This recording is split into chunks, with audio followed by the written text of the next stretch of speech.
How to back up a photo on iPhone. To get started, first of all go ahead and open up the Settings application on your phone. Once you're here, tap on your account at the top. This is your Apple account settings page. On this page, scroll down and go to iCloud. Here, you can view your iCloud storage and all the apps that are currently synced to iCloud. Tap on See All besides Save to iCloud. You can manage how apps and features on this iPhone sync to iCloud.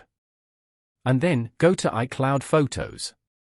Over here, turn on the Sync This iPhone feature.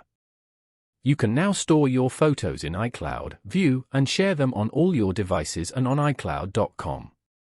Following these steps, you can easily back up a photo on iPhone. Thank you for watching.